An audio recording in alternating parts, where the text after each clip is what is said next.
संस्कृत में एक सुभाषित देखा और वह मिलने वालों और मित्रों से संबंधित था। प्रायः लोग अपने उत्साह, अपनी प्रशंसा, आत्मश्लाघा के लिए उक्तियों का प्रयोग करते हैं और अपने पक्ष को प्रस्तुत करने के लिए तर्क का सहारा भी लेते हैं। हमारे यहाँ शास्त्रार्थ की परंपरा रही है अपना पक्ष प्रस्तुत करने का, और जो निर्णायक होता था वह दोनों पक्षों को सुनता था। और जब स्वतः कोई दूसरा पक्ष उत्तर नहीं दे पाता तो अपने को पराजय मान लेता था। लेकिन आगे चलकर जब पारंपरिक रूप में विकास धारा आगे आई और देश आक्रांत हुआ, उस कालखंड में जो समाज में व्यवहार था, सत्य था, आचरण था, झूठ बोलने का प्रतिशत लगभग ना के बराबर था। लेकिन अपना धन, अपनी भूमि की वृद्धि के लिए असत्य का सहारा लिया गया। 1882 में मैक्स मुलर इंडोलॉजी डिपार्टमेंट का अध्यक्ष था और वो 1862 में ही बना था। ब्रिटिश गवर्नमेंट के सामने एक समस्या थी। समस्या यह थी कि भारत के लोग आदमी का मांस खाते हैं, इसलिए कोई नागरिक भारत में अपने बच्चे को भेजने के पक्ष में नहीं था। परिणाम यह था कि 1858 से जो कंपनी गवर्नमेंट के हाथ से और ब्रिटिश गवर्नमेंट ने सत्ता ली थी, तो शासन की व्यवस्था के लिए व्यक्ति की तो आवश्यकता होती है और विश्वास उन्हीं पर किया जाता है जो अपने देश का वासी और निवासी हो। लेकिन भारत में लोग जो विशेषकर कंपनी वाले थे, यह प्रचारित करती है कि भारत में लोग आदमी का मांस खाते हैं, इसलिए कोई नागरिक, कोई भी व्यक्ति न भेजे भारत में। तो ब्रिटिशर्स ने अपने बच्चों को भेजना बंद कर दिया। परिणाम यह निकला कि 1882 में कैम्ब्रिज में 7 दिवसीय भाषण मैक्स मुलर को देना पड़ा। मैक्स मुलर अध्येता था इंडोलॉजी विभाग का और विशेषकर भारतवर्ष की विभिन्न भाषाओं के का वह ज्ञाता भी था, शास्त्रज्ञ भी था। वह जब इंडोलॉजी डिपार्टमेंट का अध्यक्ष बना तो उसके कार्यालय में कई अलमारियां संस्कृत विभाग से संबंधित थी, संस्कृत विषय से संबंधित थी, जिसमें पुराण थे, वेद थे, 4 वेद थे, 18 पुराण थे, 108 उपनिषदें थी और दर्शन थे, ग्रंथ थे। इस प्रकार इतनी सामग्री थी, इतनी पुस्तकें थी, इतने ग्रंथ थे, रामायण थे, भागवत थे कि कई अलमारियों की आवश्यकता पड़ गई। अरबी और फारसी के लिए एक एक अलमारी पर्याप्त थी। उसने अध्ययन किया और अध्ययन करने के उपरांत दिवसीय उसका भाषण होता है कैम्ब्रिज में। पहले वो यह कहता है, पहले ही दिन कहता है कि हमको भारत से क्या सीखना है। What can Bharat teach us? Bharat हमको क्या सिखा सकता है, क्या पढ़ा सकता है। पहले भाषण में उसने कहा कि भारत को समझने के लिए भारत के परिवेश में जाना होगा, जहां कोई झूठ नहीं बोलता है, कोई अनायास किसी संपत्ति पर अपना हक नहीं बनाता और सत्याचरण करने वाले लोग हैं, सत्यविद हैं। और सबसे बड़ी बात यह है कि भारत में जो संस्कृत है वो संस्कृत भाषा के शब्दों का अनुवाद न लैटिन में हो सकता है, न अरबी में हो सकता है, न पारसी में हो सकता है, अंग्रेजी में भी नहीं हो सकता। यूरोप की किसी भी भाषा में उन शब्दों का अनुवाद नहीं हो सकता। जैसे उसने कहा कि सत्य कहने के लिए अनुवाद अगर किया जाएगा तो दी ट्रुथ कहा जाएगा। ट्रुथ के पहले दी लगाना होगा तो किसी प्रकार से उसका अर्थ व्यक्त करेगा। इसी तरह से जो ब्रह्म है, उस ब्रह्म के लिए अंग्रेजी में कोई शब्द नहीं है। अनेक शब्दों का उदाहरण देकर के कहा कि भारत को समझना है तो भारत में जाओ, भारत से सीखो, भारत को देखो। भारत गांव में रहता है, बंबई, कलकत्ता और मद्रास को भारत मत समझो। और भारत गांव में रहता है, वहां कोई झूठ नहीं बोलता है, असत्य भाषण नहीं करता है।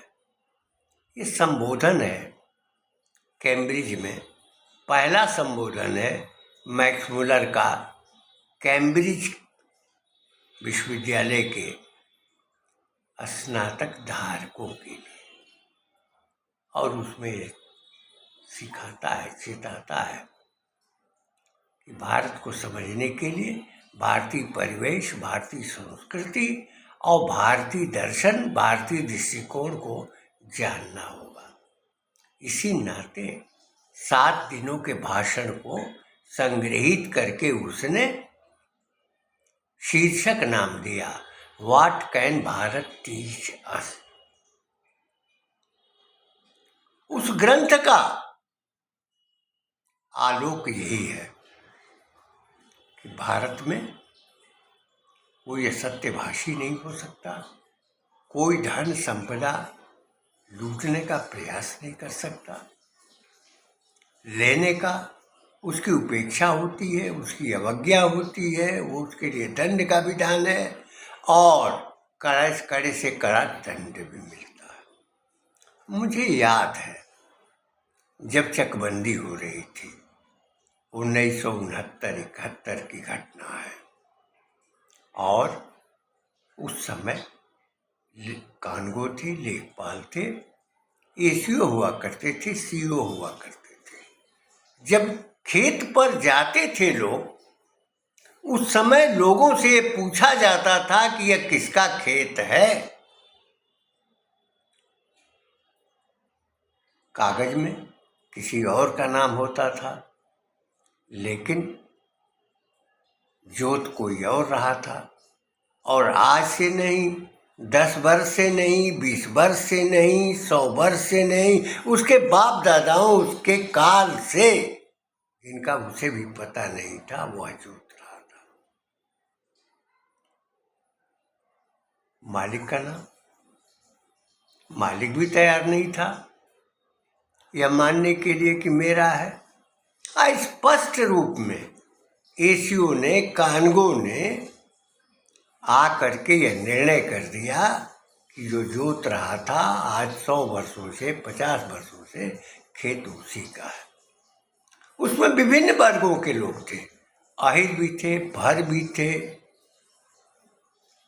कोयरी भी थे, यादव भी थे, विभिन्न वर्गों के ब्राह्मण भी थे, लेकिन किसी में हिम्मत नहीं होती थी कि कह सके कि ये हमारा है, क्योंकि प्रत्यक्ष था।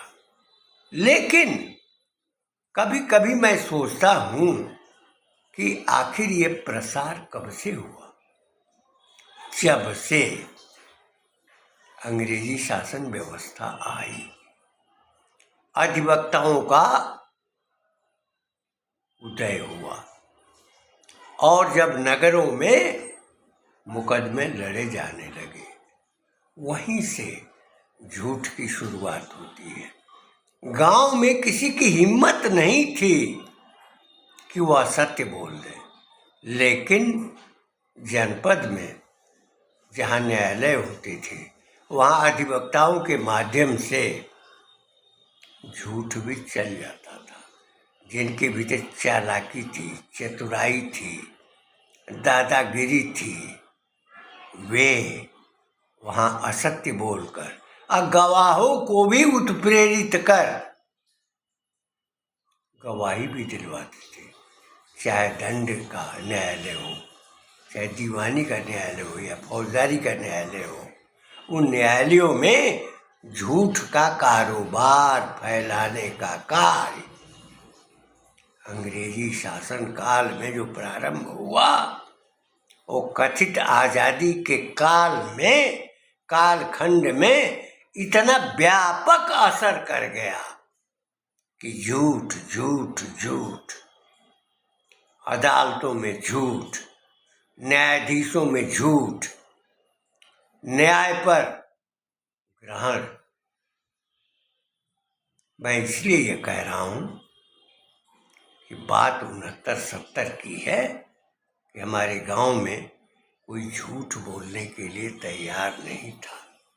यद्यपि 1-2 एकड़, 1 बीघे 2 बीघे का मामला था, फिर भी साहस नहीं था, हिम्मत नहीं थी। ज्यादा दिनों पहले की बात नहीं है, लगभग 55 वर्ष पहले। उस कालखंड में, उसके पूर्व आप अनुमान कीजिएगा तो झूठ का बाजार कितना था। जब मैं अध्ययन करने के लिए काशी आया, तो जो पाठशालाओं के अध्यापक थे, माज उनका वेतन 15 रुपए मिलता था, और वह भी सेठ देता था। संस्कृत को पालता था, संस्कृत भाषा को प्रसारित करता था, लेकिन उसके व्यवसाय छीने। राजाओं ने सहयोग किया, जिनकी गोद में संस्कृत पली, और वर्तमान सत्ता ने, कथित आजाद भारत की सत्ता ने संस्कृत को अनाथ अपंग बना दिया, आश्रय नहीं दिया। उत्तर प्रदेश का एक मुख्यमंत्री, जो पुरुषोत्तम दास टंडन की भावधारा का व्यक्तित्व था, राष्ट्रीय व्यक्तित्व था, उसने साहस किया, संस्कृत को अनिवार्यता की, विश्वविद्यालय की भी स्थापना की, वाराणसी संस्कृत विश्वविद्यालय की, विकास के संवर्धन के संबंध में सोचा, पाठशालाओं को मान्य करने का प्रयास किया। किंतु वो उनके द्वारा अपमानित और उच्छेदित हुआ, हटाया गया, जो उस समय सत्ता के केंद्र थे, कथित आजादी के नायक माने जाते हैं, जो भारत के विभाजक थे, समग्र का विनाश करने वाले व्यक्ति थे। नाम के पहले पंडित था, लेकिन वह आचरण कर्म से पूरे के पूरे गुलाम थे। मैं इसलिए कह रहा हूं कि मैक्स मूलर ने 1882 में जो भाषण दिया, और इसी प्रकार travels in Mughal empire, Bernier जो जर्मन विचारक था, यात्री था, उसने भी भारत की यात्रा का वर्णन किया है उस कालखंड में, जो 1658 से 1670 का वर्ष है, जिसमें औरंगजेब का शासन था। ऐसा शासन जिसकी कल्पना आप नहीं कर सकते। उस कालखंड में सत्य और असत्य का वह उद्घोष करता है, चित्रण करता है, व्यक्त करता है। मैक्स मूलर तो 1882 में गए। आखिर मैं विचार कर रहा था कि आवश्यकता क्यों पड़ी सुभाषितों की, सूक्तियों की। सुभाषित सुंदर वाणी है, सुंदर कही हुई वाणी है, और सूक्ति क्या है? सुंदर उक्ति है, जो निचोड़ करके सूत्र के रूप में बोली जाती है। यह समाज का दर्शन है, समाज की दिशा है, समाज की प्रेरणा है, समाज का संस्कार है, समाज को गतिशील करने की धारा है।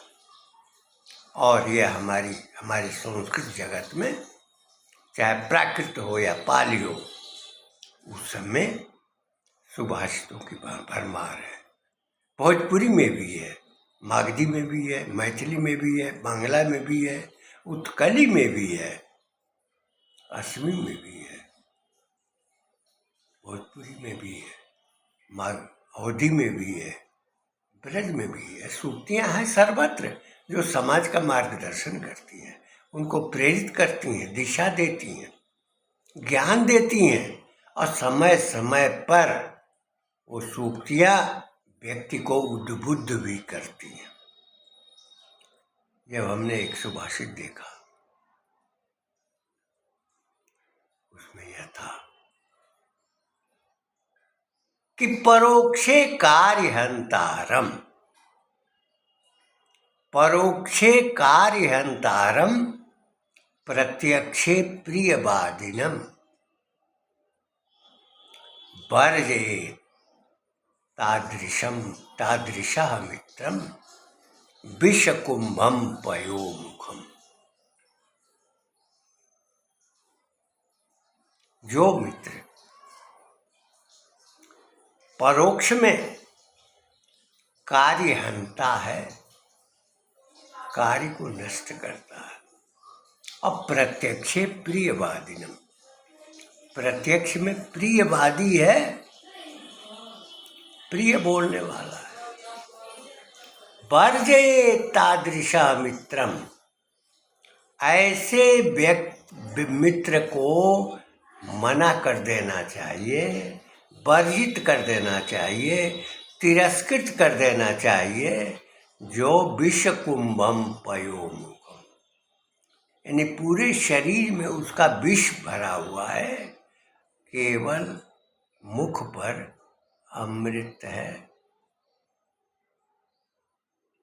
यह सही है। समाज में सब जगह आप देखेंगे, मुख पर अमृत है, भीतर विष है। जितने भी राजनीतिक दल हैं, उन दलों के लोग अपने अपने औचित्य, अपनी अपनी मांगों के संबंध में बहुत सारी बातें कहते हैं, बहुत घोषणाएं करते हैं, लेकिन उनके पास कुछ होता नहीं है, न उनके पास कोई योजना है। मुख में अमृत है, दिखाई पड़ता है, लेकिन पूरा का पूरा शरीर जो है विष से युक्त है, विष कुंभ है। आप उसी को मत देखिए, किसी भी अधिकारी या कर्मचारी को देखिए, तंत्र का जो शासन का संचालन करने वाला है, नीचे से रिश्वत, ऊपर से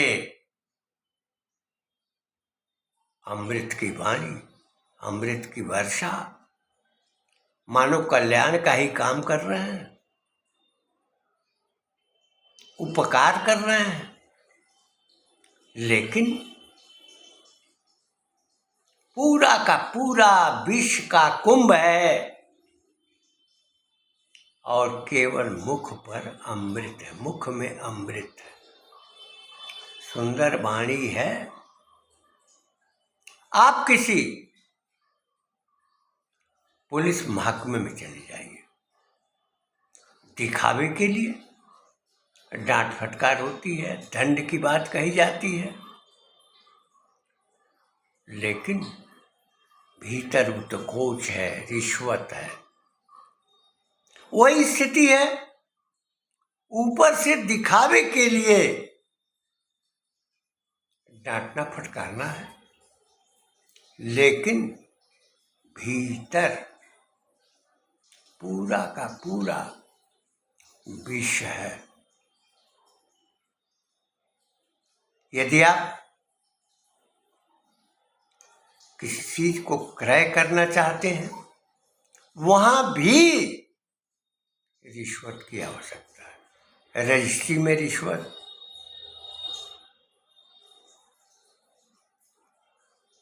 शासन में रिश्वत, राज्य शासन में रिश्वत, केंद्रीय शासन में रिश्वत, हर विभाग में रिश्वत, चाहे शिक्षा विभाग हो,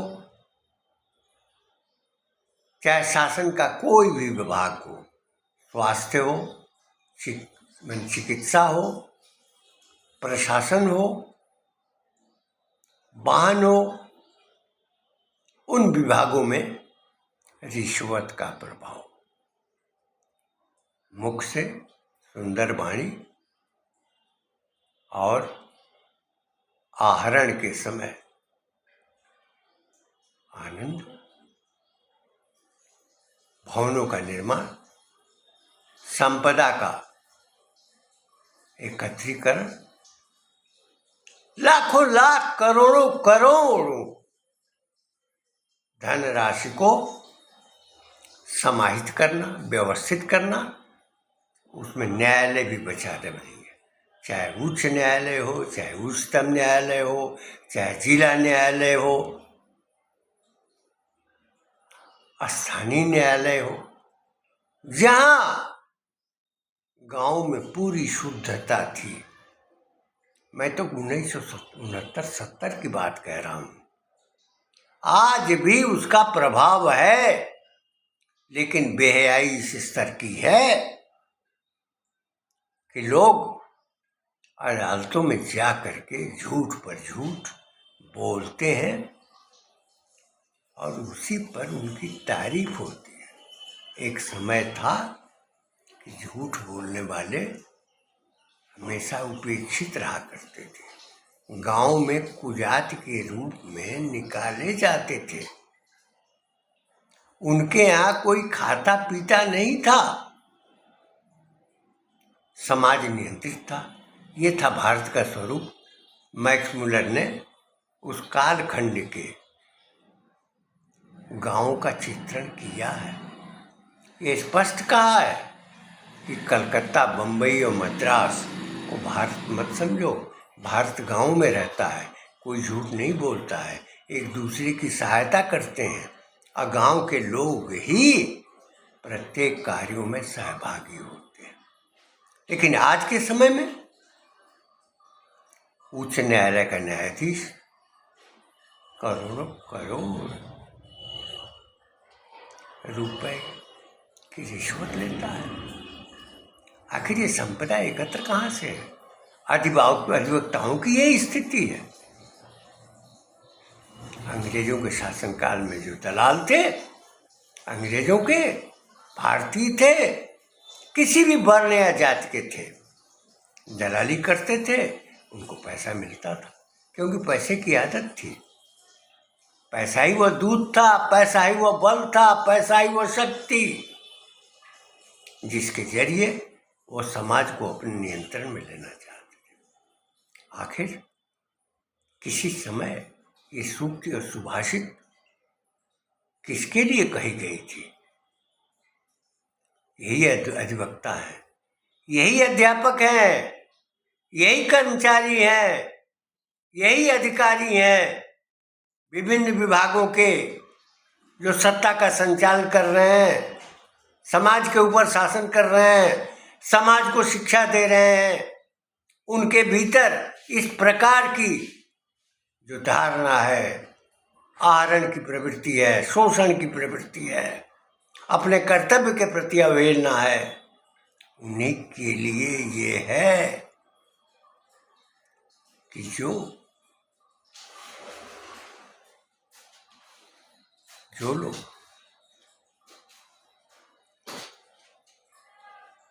विषकुंभम पयोमुखम वर्जे तादृशा मित्रम विषकुंभम पयोमुखम, ऐसे मित्र को निषेध कर देना चाहिए जिसके मुख में अमृत की बाणी दिखाई पड़ती हो, लेकिन उसका पूरा का पूरा शरीर विष कुंभ से भरा हुआ हो, विष से परिपूर्ण हो। ऐसे मित्र को अपने साथ रखना ही नहीं चाहिए। इन शब्दों के साथ मैं अपनी वाणी को विराम देते हुए यह कहना चाहूँगा, भारतवर्ष में सुभाषित सूक्तियों का शुभारंभ समाज के संस्करण, समाज के सुधार, समाज के परिवर्धन, सामाजिक कुरीतियों के उन्मूलन, उन्मोचन के संबंध में हुआ था। और यही कारण था कि मैक्स मुलर को और बर्नियर को भी यह कहना पड़ा कि भारतवर्ष के गांवों में शुद्धता पूर्वक सत्यवादिता का, सत्य आचरण का प्रभाव है। जिस कालखंड में यूरोपीय शासन काल में, यूरोपीय व्यवस्था के अंतर्गत इस प्रकार की कोई संकल्पित आचरण की सर्जना नहीं थी, न वो सभ्यता थी।